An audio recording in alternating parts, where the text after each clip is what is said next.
Eu quero convidar você a abrir a sua Bíblia na primeira carta de Paulo aos Coríntios, no capítulo 6, a partir do versículo 12. Primeira carta de Paulo aos Coríntios,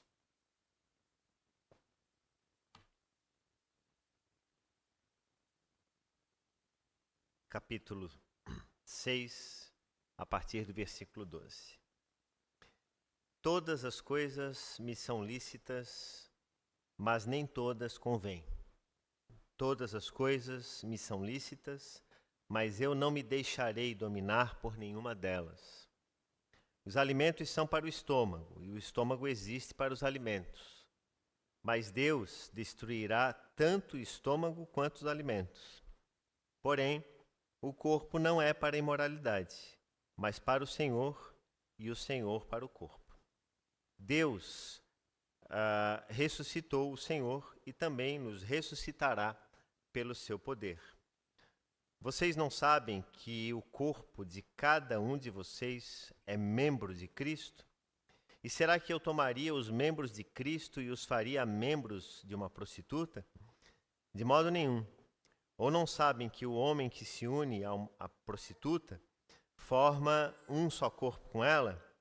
Porque, como se diz, os dois se tornarão uma só carne. Mas aquele que se une ao Senhor é um só espírito com ele. Fujam da imoralidade sexual. Qualquer outro pecado que uma pessoa cometer é fora do corpo. Mas aquele que pratica a imoralidade sexual peca contra o próprio corpo.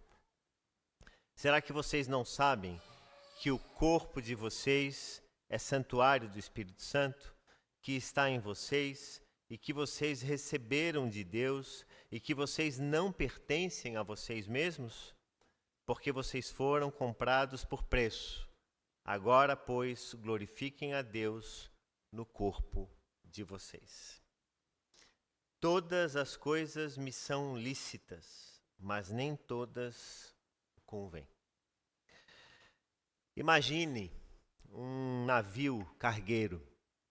Se você já viajou de navio, ou se foi um porto, você sabe o tamanho que eles têm.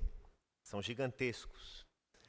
Afinal, eles servem para cruzar oceanos, atravessar grandes ondas, singrar os mares de um lado para o outro. E imaginemos que, de repente, o capitão de um desses navios resolvesse, em nome de uma liberdade, arrancar do navio o leme e a âncora. Ele simplesmente chegou no alto mar e disse: olha, eu quero ser livre com esse navio. E eu vou tirar então essas duas coisas, o leme e a âncora. Vamos ver o que vai dar. Afinal de contas, ele disse, esse navio é meu e eu faço aquilo que eu quiser. Claro, inicialmente o navio fica solto, livre, liberado para navegar. Mas, na verdade, ele se torna prisioneiro dele mesmo, porque naquele momento, ele se torna um náufrago à deriva.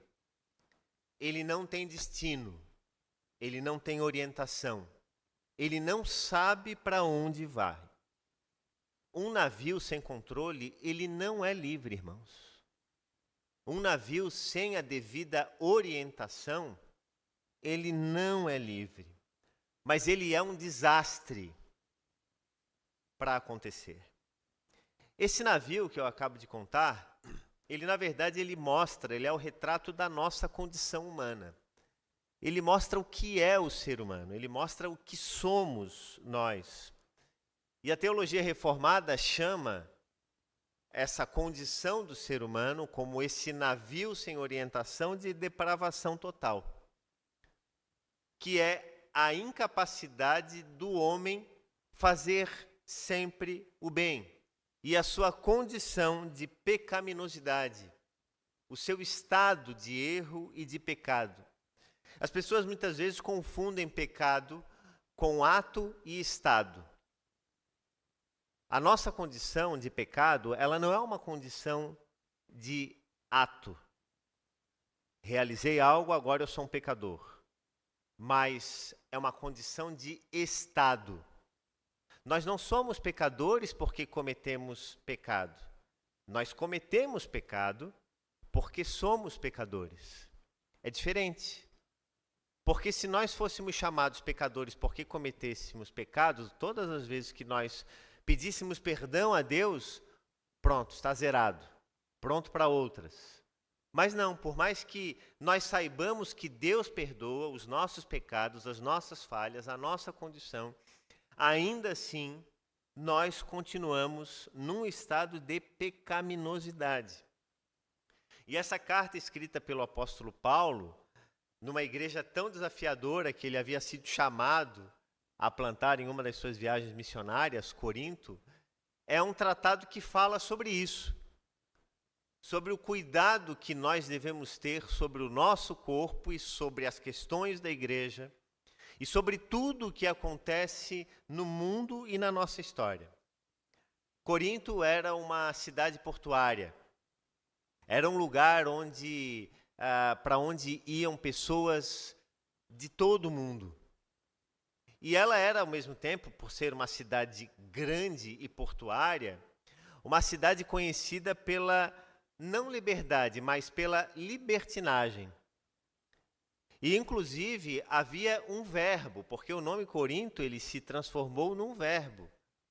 E as pessoas diziam que elas deveriam se corintianizar, ou corintinizar. O que significa isso? Viver o espírito de Corinto na essência da sua expressão. Viver intensamente a vida desregrada, a vida de prazer, de liberdade sexual e de tudo aquilo que provém dessa realidade. Era uma cidade marcada pelos excessos. Era uma cidade marcada pela libertinagem. A pergunta que nós devemos fazer é: será que todas as coisas nos são lícitas? A mensagem que Paulo escreveu para essa igreja responde que, embora tudo nos seja lícito, nem tudo nos convém. Porque Corinto estava pensando exatamente dessa forma. A igreja de Corinto pensava: se nós estamos na graça, tudo nos é lícito.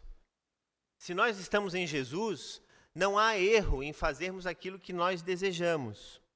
Tanto que se você olhar em algumas versões da Bíblia, o primeiro versículo, esse versículo 12, eu não sei, acho que na NA, coloca para nós aí o versículo 12 novamente.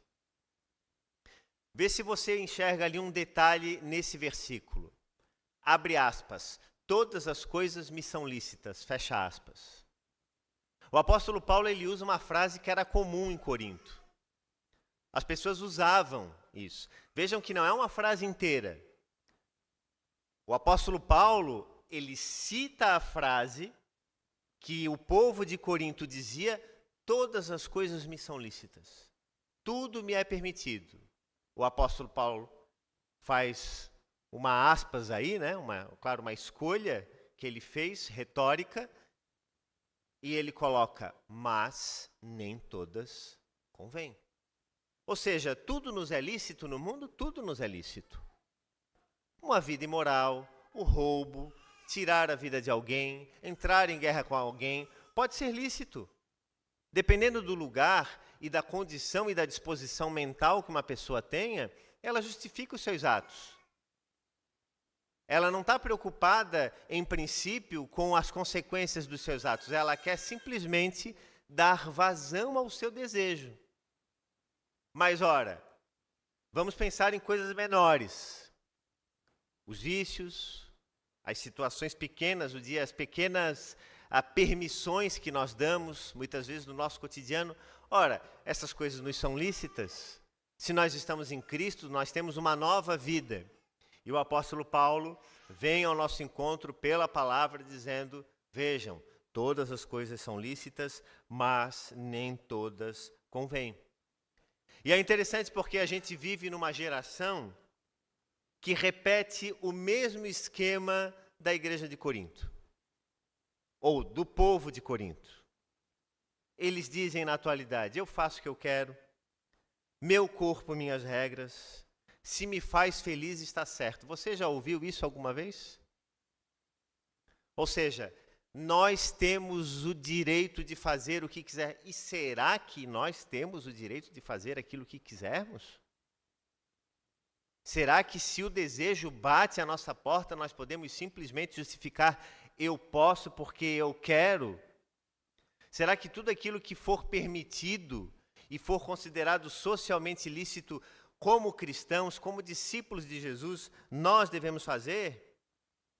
Então a sociedade do nosso tempo é uma sociedade que tem muita liberdade aparente, mas ao mesmo tempo muita gente como aquele cargueiro à deriva, sem destino, sem orientação, sem propósito. Há muita gente falando assim, há muita gente pensando assim, especialmente os jovens. Falo isso porque trabalho diretamente com eles, duplamente, tanto na igreja quanto fora. E eu vejo, eles chegam para mim, para contar, para relatar onde estiveram, o que fizeram. O prazer pelo prazer, simplesmente assim. Então o que o apóstolo Paulo fala ao escrever essa carta é uma chamada à igreja dizendo o seguinte: voltem para aquilo que é essencial. Voltem para o evangelho verdadeiro. Não se amoldem aos padrões desse mundo. O apóstolo Paulo ele é muito preciso nas suas observações e nas suas análises quando ele escreve às igrejas por ele pastoreadas.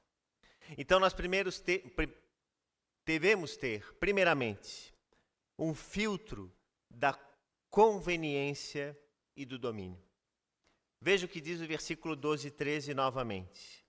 Todas as coisas me são lícitas, mas nem todas me convêm. Todas as coisas me são lícitas, novamente, entre aspas, mas eu não me deixarei dominar por nenhuma delas. Os alimentos são para o estômago, e o estômago existe para os alimentos, mas Deus destruirá tanto o estômago quanto os alimentos. Porém, o corpo não é para a imoralidade, mas para o Senhor e o Senhor para o corpo.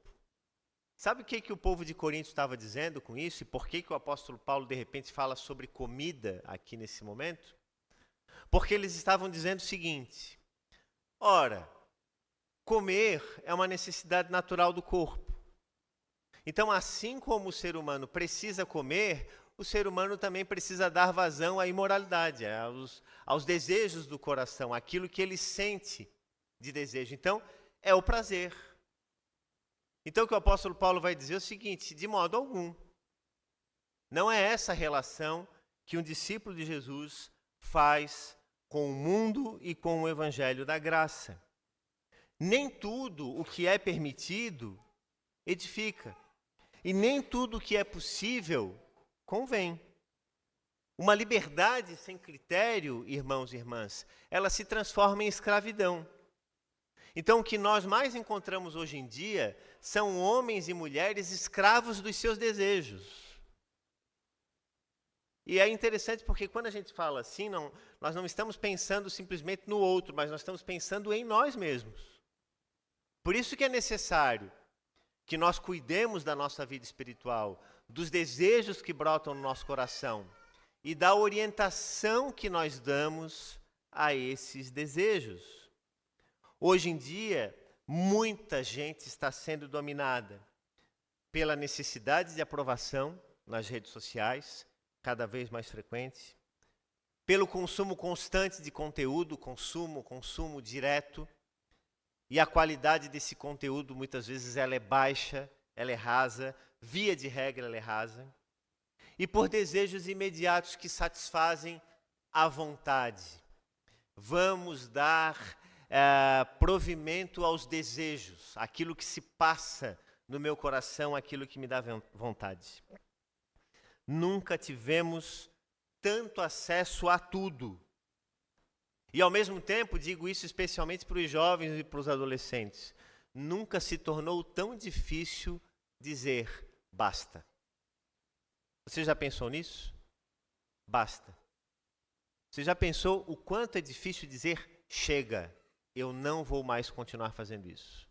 Eu não quero mais isso.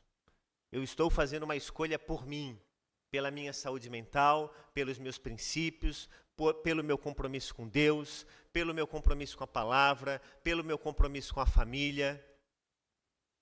Nós precisamos aprender a dizer não. Nós precisamos parar de justificar os erros e ir somando eles aos anos, ao longo dos anos, ou mascarando os erros, acreditando que se nós colocarmos uma maquiagem neles, usarmos alguma coisa, isso pode, de alguma forma, Deus está preocupado com tanta coisa, não é isso aqui que vai ocupá-lo. Mas perceba, o maior prejudicado não é Deus, é você, sou eu. Quando nós damos vazão simplesmente aos desejos que brotam do nosso coração e não estabelecemos limites, quem sai perdendo somos nós. Deus não vai descer dos céus e fazer você tropeçar na rua ou fazer com que você saia de alguma forma prejudicado. Nós mesmos é que vamos tropeçar no nosso erro ou nos nossos erros. Eles é que vão se tornar os nossos maiores algozes. Eles é que num determinado momento da nossa vida vão mandar a conta. E quem vai ter que pagar essa conta não é Deus, somos nós. Então a gente está falando de algo que é muito profundo, algo que é muito sério, algo que diz respeito ao nosso compromisso com Deus e com a sua palavra. E é uma luta para a vida inteira. Não é uma luta que se dá apenas em um determinado momento da existência. A luta contra o pecado é uma luta diária. E aqui perceba, a gente não pode dizer que pecado tem relação, aqui nesse contexto, Paulo está falando da imoralidade sexual, mas amplie essa visão e coloque sobre tudo. É claro que o apóstolo Paulo ele está falando sobre a imoralidade sexual, dizendo que não é que esse pecado seja maior do que outros, mas é porque esse pecado ele tem uma ação direta sobre o nosso corpo e o nosso coração e o nosso relacionamento com Deus. Porque nós fomos feitos para ser templos do Espírito Santo. Então, não existe compatibilidade com um corpo que apenas quer dar vazão aos desejos e não procura estabelecer um limite e um controle sobre si mesmo.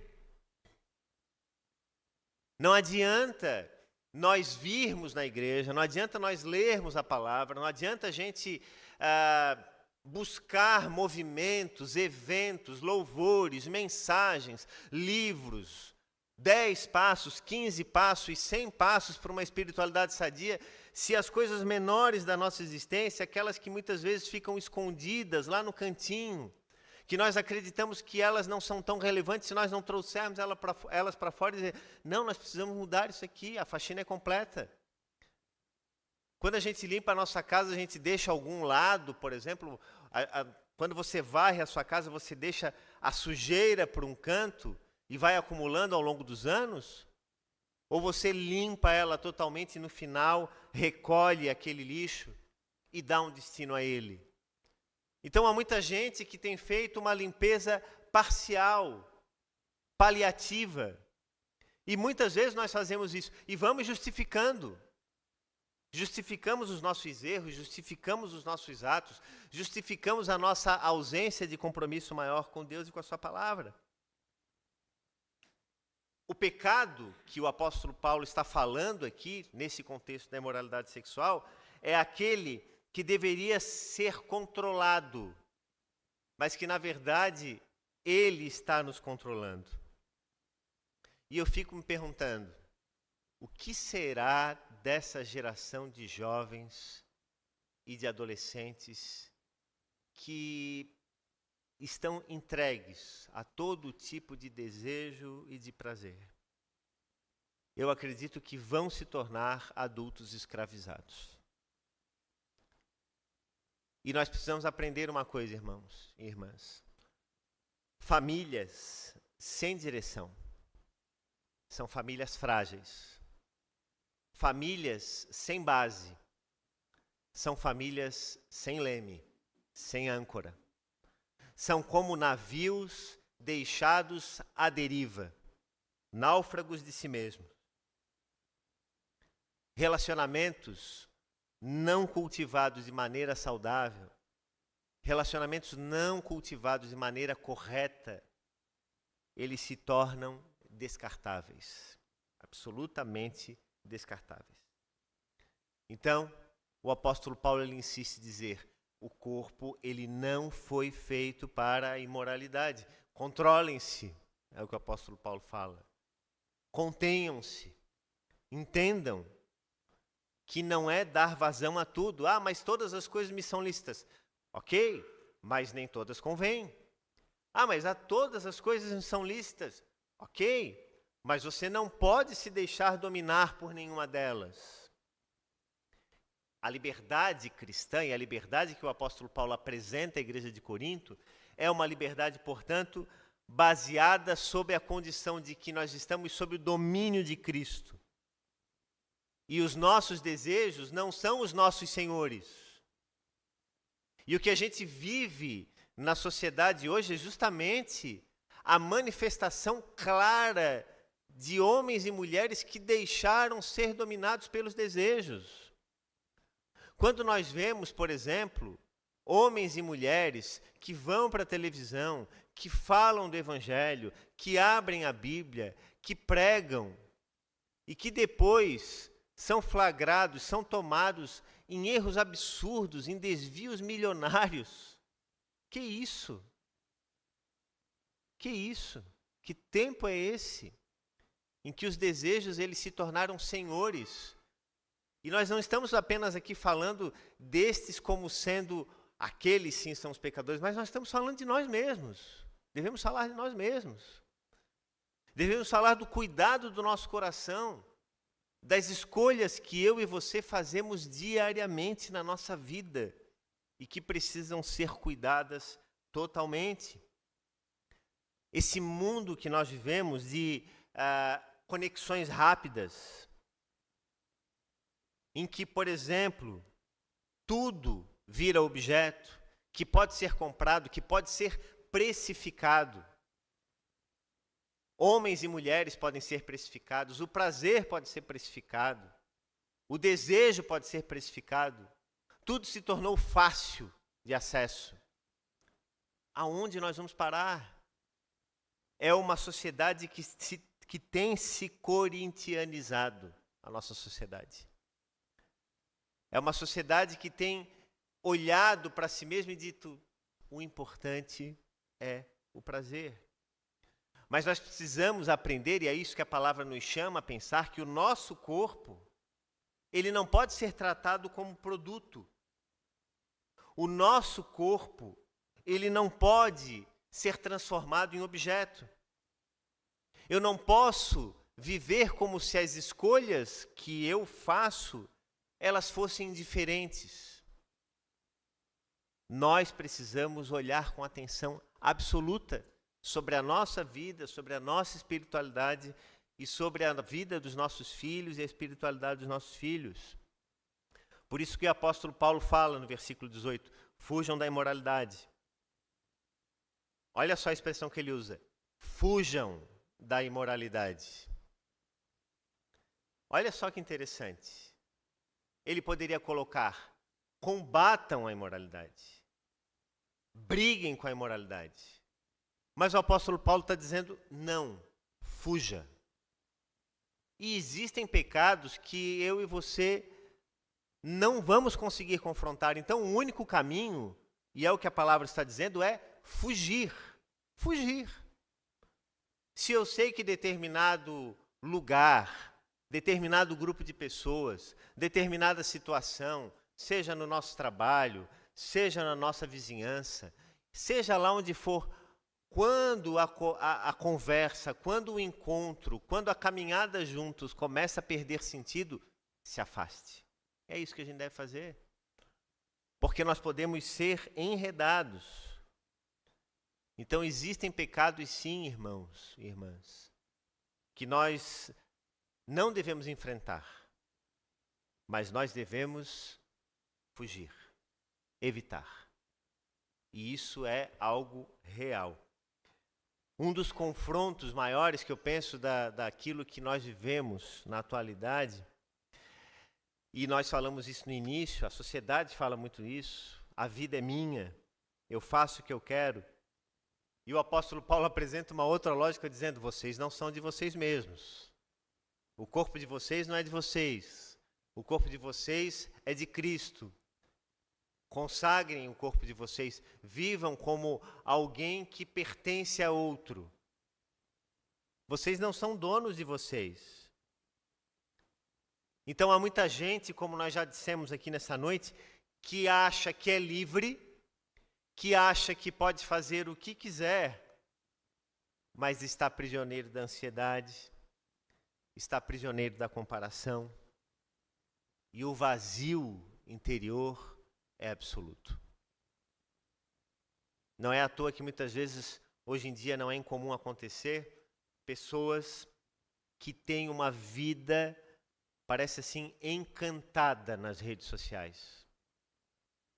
Parece que, enfim, né? Se filma a grama da casa, é aquela grama perfeita que parece um tapete, as coisas tudo em ordem, né? A casa sempre arrumada, tudo certinho, como se a vida fosse assim, né? Tão precisa, tudo tão correto. E a gente sabe, né, que em grande medida, em larga medida, isso tudo é simulação, é construção. Porque o viver da existência é muito mais duro, mais complexo. Ainda ouvi essa semana um filósofo brasileiro dizendo o seguinte, olha, a vida ela é curta, a vida ela é bruta, ele dizia assim. A vida é bruta.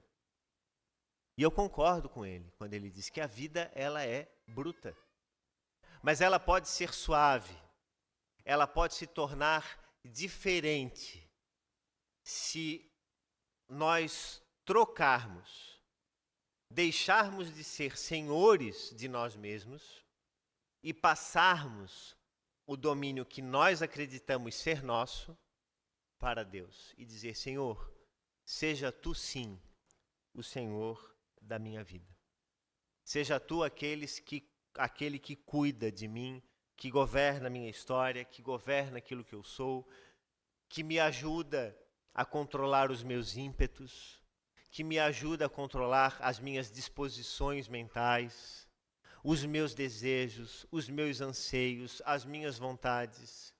Me ajuda, Senhor, a controlar o meu coração. E a palavra nos fala que o coração ele é enganoso, mais do que todas as coisas, e desesperadamente corrupto. O nosso coração, ele é sim, ele simula situações.